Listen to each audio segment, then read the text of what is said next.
Thomas thought to have.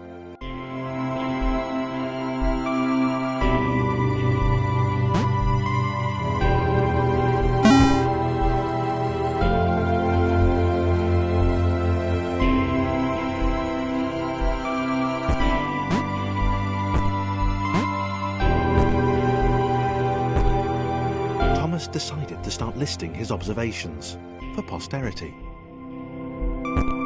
1. The whole alone thing. 2. Portals. They led somewhere. He'd yet to work out where. 3. Falling. Thomas was absolutely fantastic at falling. He was almost as good at falling as he was at observing.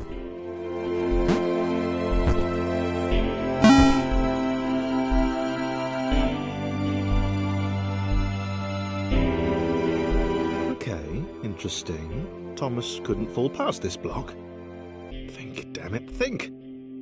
What if there was some kind of inverted fall? Some way to... what's the word? Jump.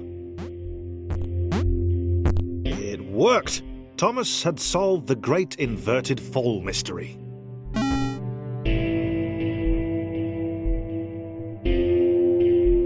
A big jump. But Thomas noted there was no real danger in missing it. The world didn't want him to fail here. It was pushing him, but gently.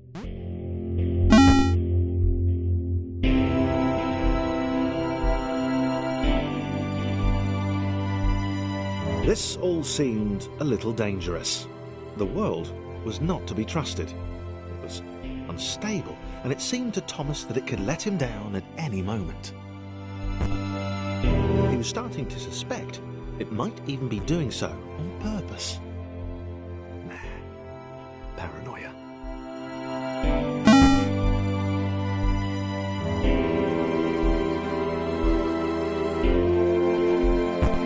Thomas wondered whether the portals were actually taking him anywhere. He felt like he was making progress, but there wasn't really any way to know. He seemed to be moving predominantly up and to the right, which might, or might not, be important.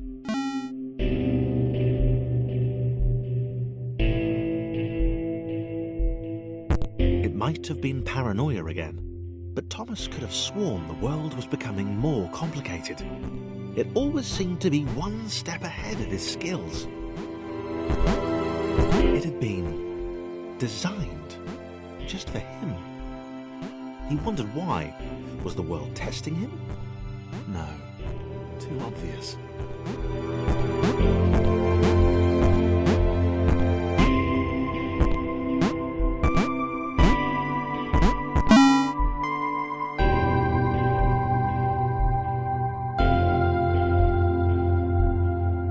Something about the boiling, toxic, glowing water intimidated Thomas. He didn't like it. He certainly didn't want to swim in it. He made another mental note. 4. Water. Not good. To be avoided.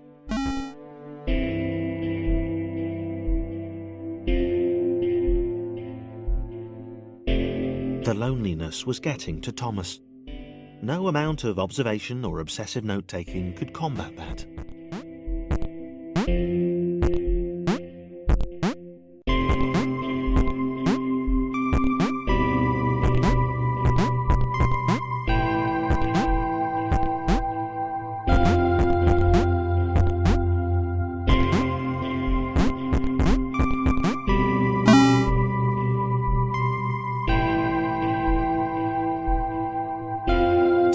Had a new theory. The world was training him. He could feel himself getting smarter. There was the mental list to consider. Over the minutes and seconds since his spontaneous generation, he'd become a pretty skilled jumper. He was evolving. He just wished he had someone to share it with.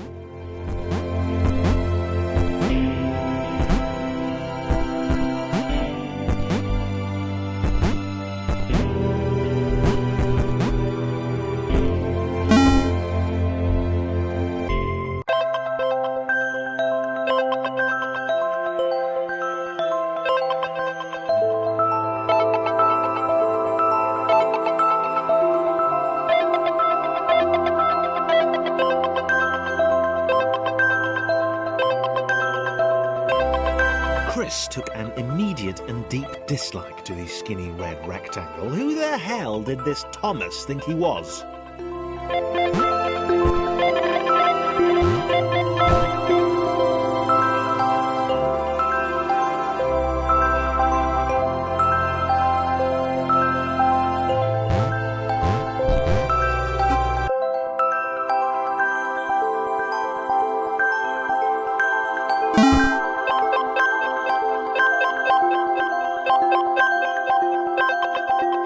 Chris had been doing fine. He wasn't the highest jumper, but he'd held his own. He'd even been graceful at times. Well, not technically graceful, probably the wrong word, but, you know, fine. There was that skinny little runt leaping about like he owned the place.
Was more like it. A glowy white thing. Only Chris could get to it, which of course made it all the more enticing. What would it do? What new opportunity might this switch open up to him? Great. Another chance for Thomas to jump slightly higher than Chris. How fortunate. Seriously, this made the whole switch pressing thing entirely worthwhile.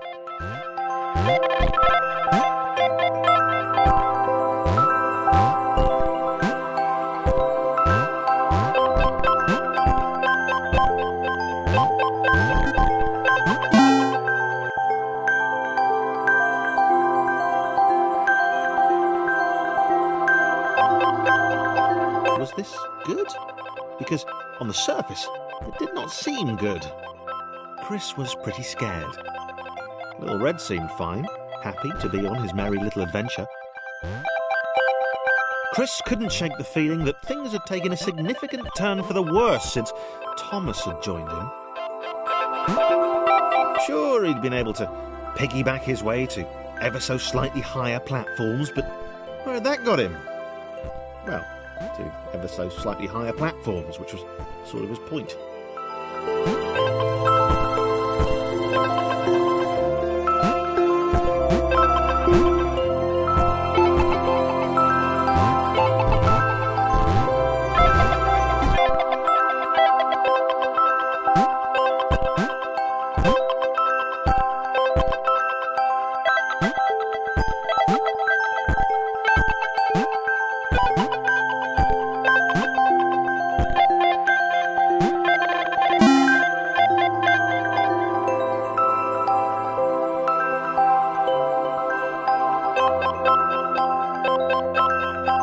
Chris stared at Thomas with pure hatred.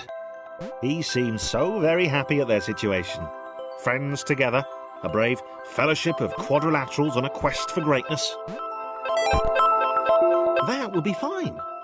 But it was all the obvious observation that Thomas was doing which grated. Every time they saw something vaguely new, Chris would hear a satisfied little from the vaulting idiot. He hoped the next portal would split them up, if only for a few levels.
John knew.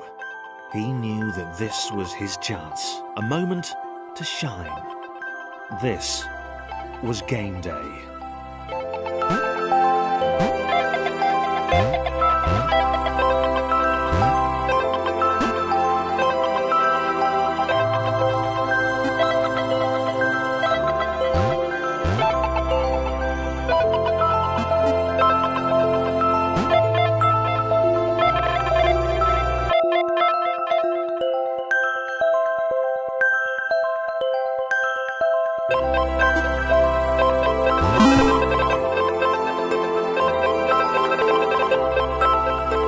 This would not do. John needed room to show off his exceptional skills. As it was, he was trapped on the wrong side of these little dot things. Where did they come from, anyway?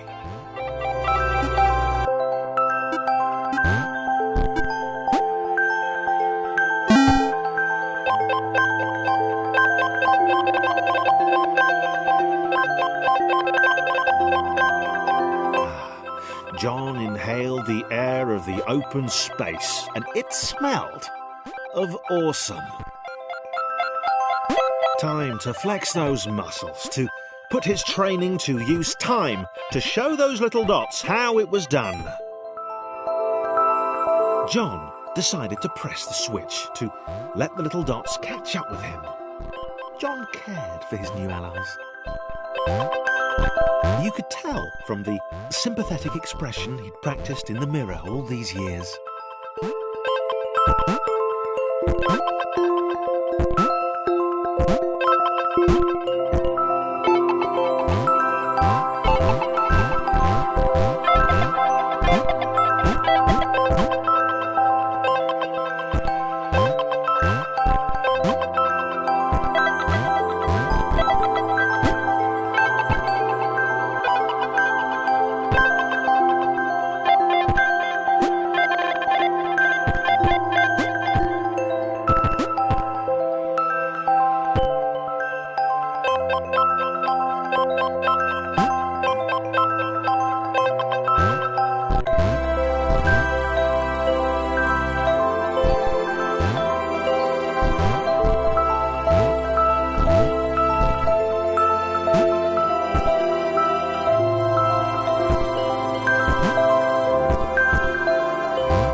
John was happy to keep helping.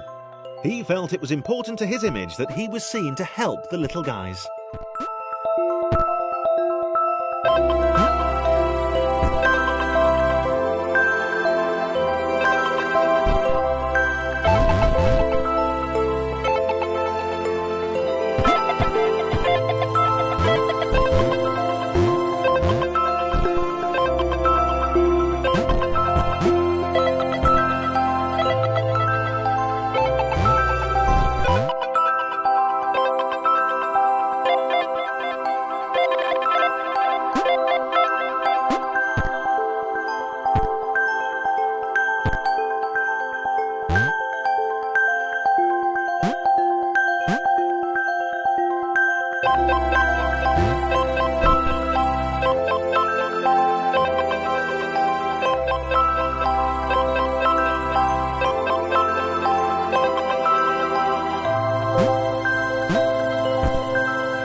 He didn't mind them so much either.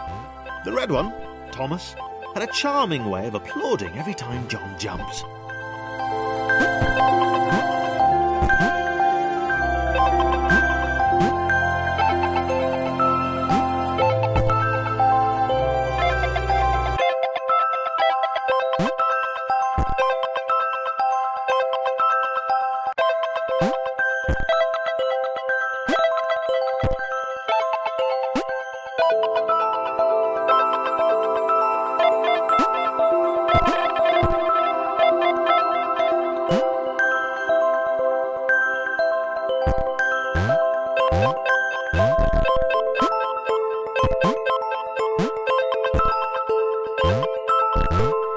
The angry orange one was less immediately likeable, but his unremitting cynicism and tutting amused John.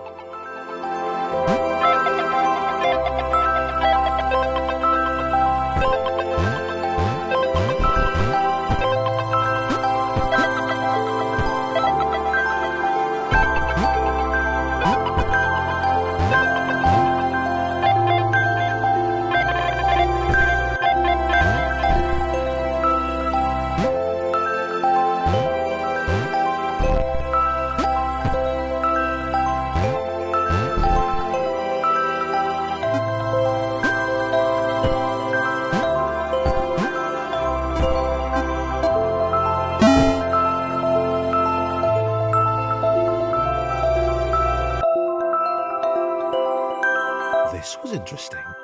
A floating target. This would require coordination, balance, and timing. John was sure the dots would be lost, but he was happy to guide them to triumph.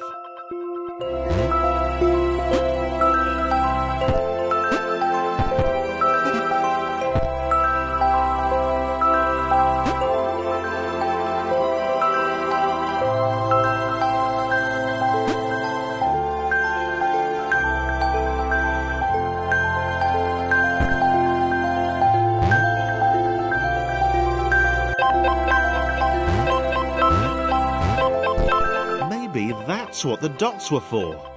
They were there to extend John's reach, to make his performance even more impressive.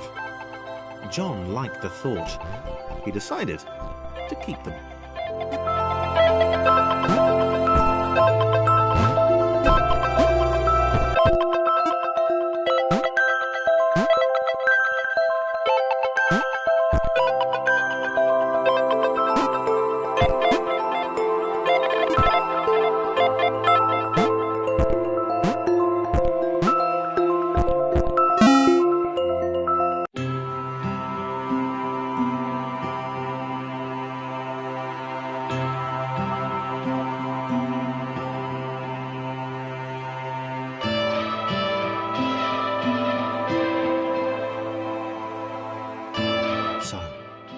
This was how Claire would die. She knew it would happen eventually. She was rubbish at jumping, and she moved slowly. She felt a little like her continued existence was breaking some kind of natural order. The crumbling pillar was a dramatic death, she supposed. Wait, what? Claire couldn't shake the feeling that she was not, in fact, dead. It was at that moment that Claire realised she had superpowers.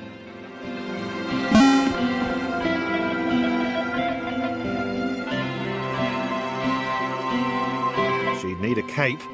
There was no getting around that. You couldn't be a superhero without a cape. Claire didn't want confusion.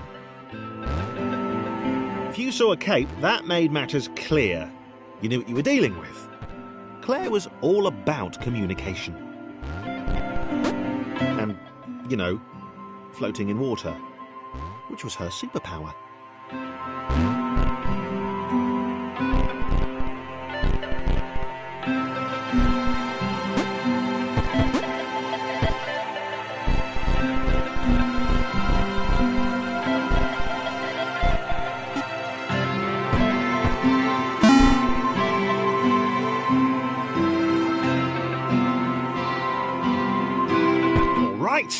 Fear not, my skinny friends, for I am Claire, and I will save you.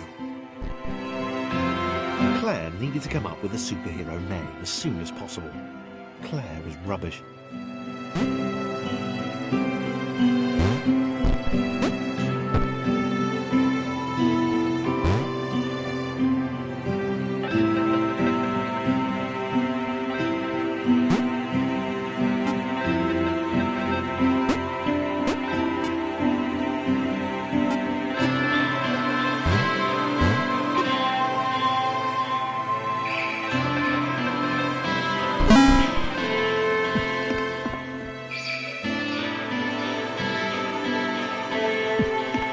Claire arrived just in time, which was, of course, the perfect moment for superheroes to arrive.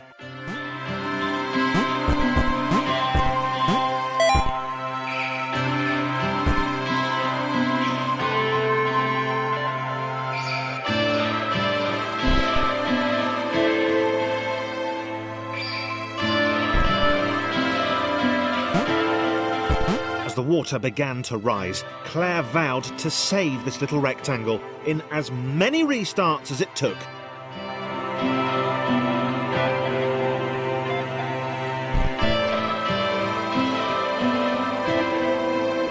Claire wondered if Thomas would make a good sidekick. Or was she more the lone Avenger type? She'd like that. The sole hero in a world of rectangles and conveniently placed pools of toxic water.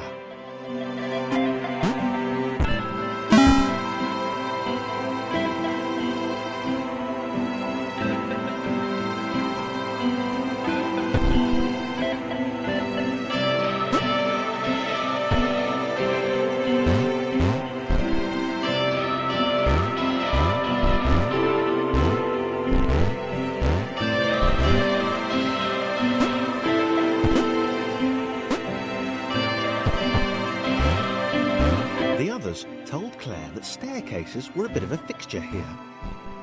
Claire wondered why the world made it so difficult.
Probably needed a nemesis, a villain who would show their true colours at the worst possible moment, hurting all she held dear.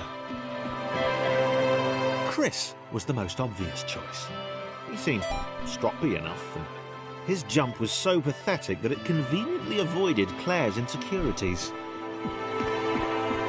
Yes, Chris. Diabolical Chris. The fiendish Christopher.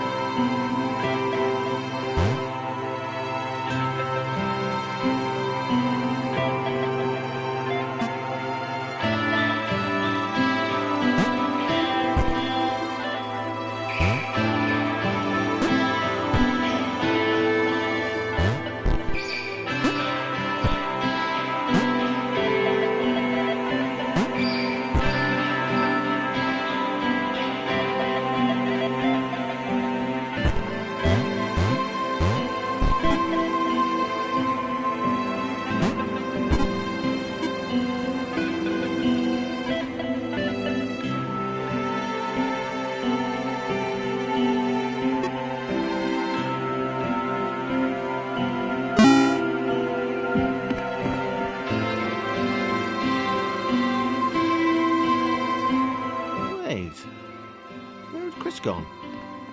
Was he off somewhere, plotting Claire's downfall? If Claire was honest, and she had to be because she was a superhero, this was a troubling turn of events. Still, there were reasonably sized bodies of water to cross.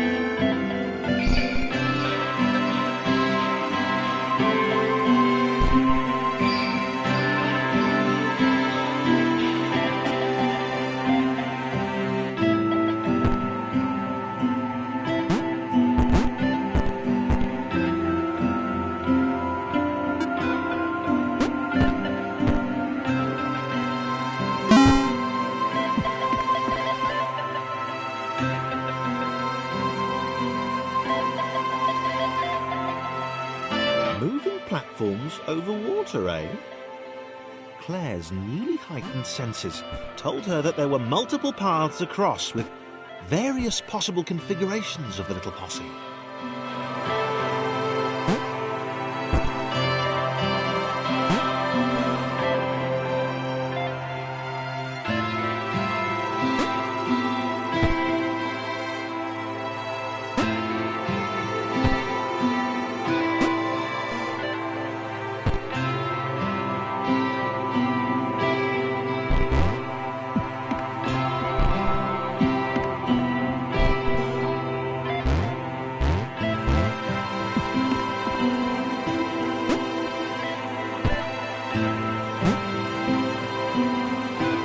They were doing really well.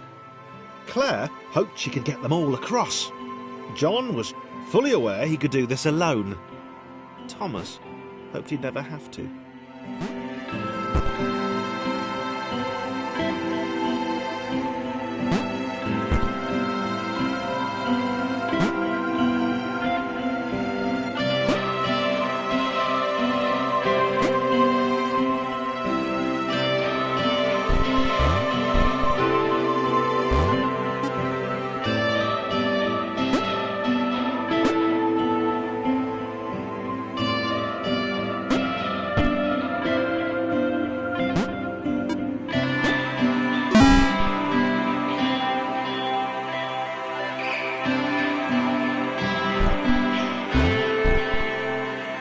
Claire was alone, which was odd, because she wasn't meant to be alone. She needed to be where there were rectangles to save. Being the only superhero in a given space kind of defeats the object. Spikes? It was new. Claire avoided them. She decided they were most likely her kryptonite. Not the rubbish red kryptonite either, the proper radioactive green stuff.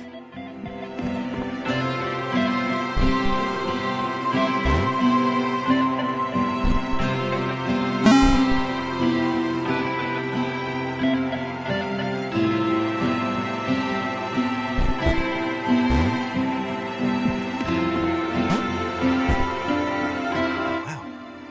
Deja vu. The world was repeating. And this time Thomas was here. Claire felt something had gone wrong. There was a disturbance in the Force.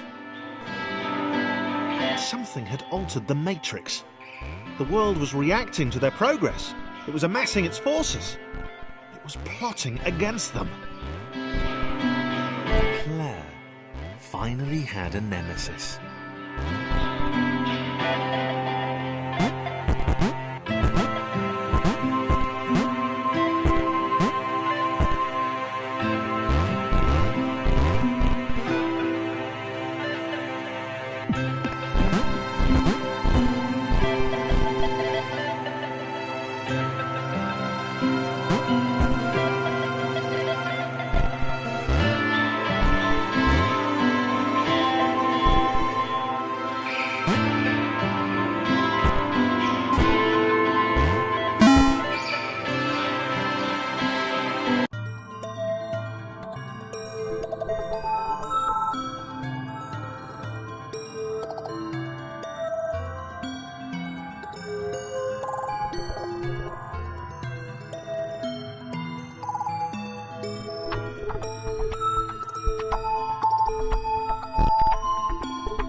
Laura was pleased this one was behind a wall.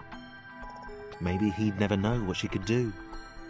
Maybe they could just have a conversation, hang out. As long as he didn't find out what she could do, which would never happen so long as they stayed separate.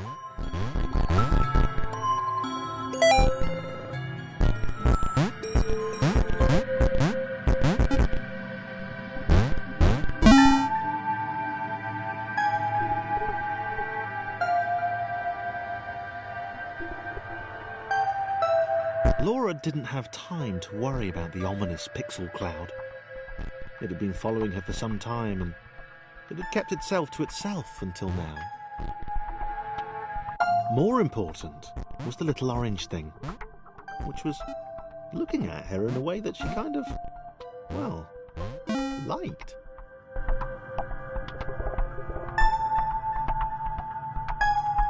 As the square, who had shyly introduced himself as Chris, bounced atop Laura, she began to worry that he was just using her like all the others had. They'd all bounced too, and then they disappeared when her back was turned.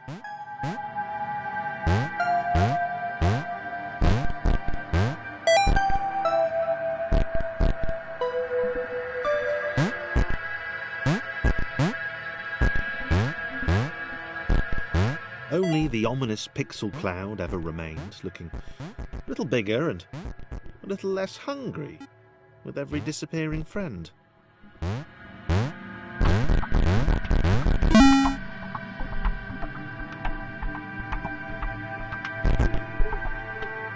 With every bounce, Laura found herself less and less irritated by Chris. She started to miss him when he wasn't there, on another platform or something.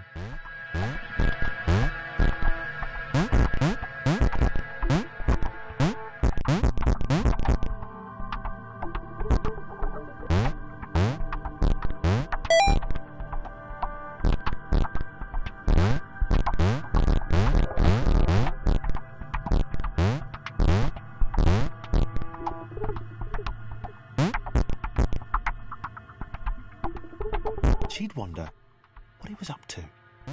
Was he missing her? He wasn't saying very much.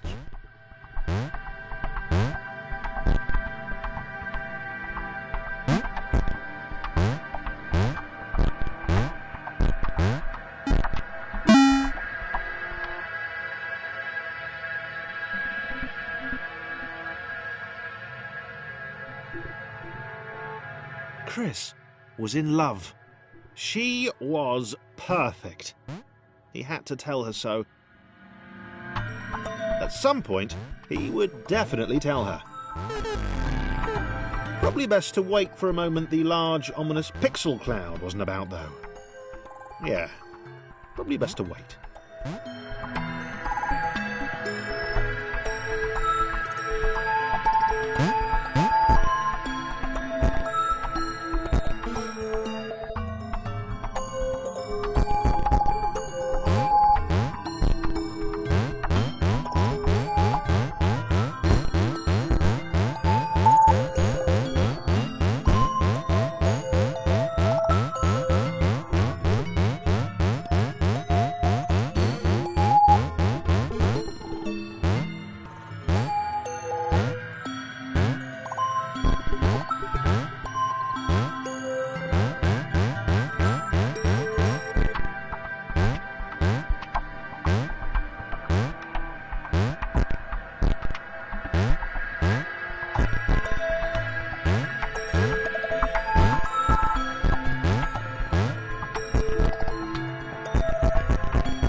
Chris was massively disappointed to run into the gang again. He'd enjoyed the alone time with his new girlfriend.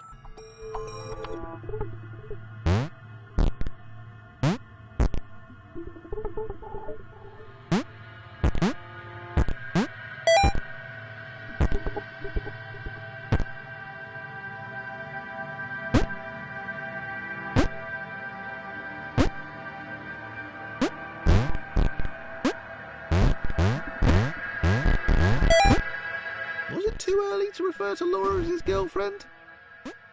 Only if I say it out loud, he told himself. He didn't want to scare her off.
The others seemed suspicious of Laura and the eager-looking pixel cloud of death which seemed to be watching her.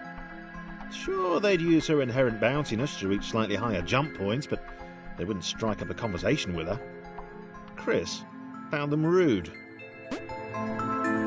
Rude? And always there.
The others wouldn't drop it. Who's that cloud guy? Why is he following us? What's that rumbling hungry sound he keeps making? Chris, can we just leave Laura behind?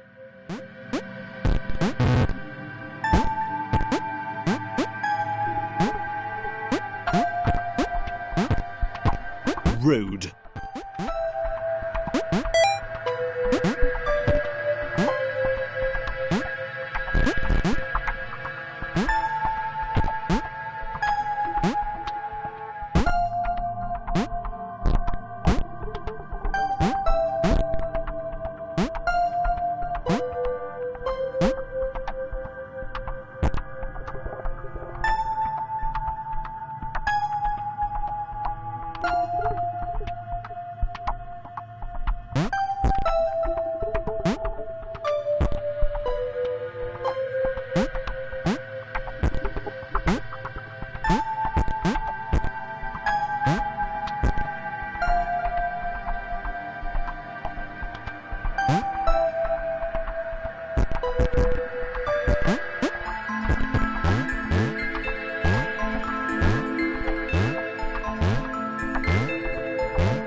Laura liked her new gang.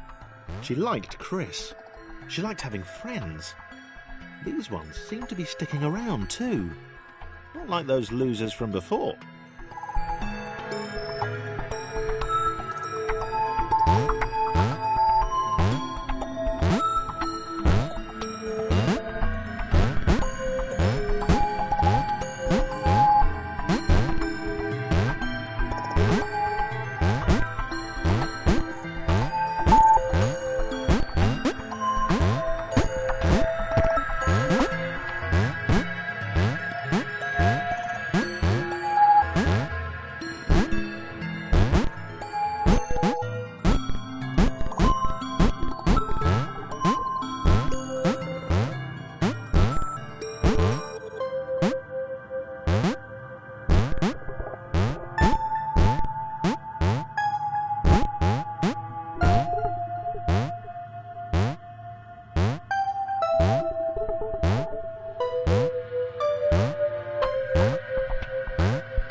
pixel cloud was getting closer. It was spending more and more time hovering around. Laura could tell it was making the others uncomfortable.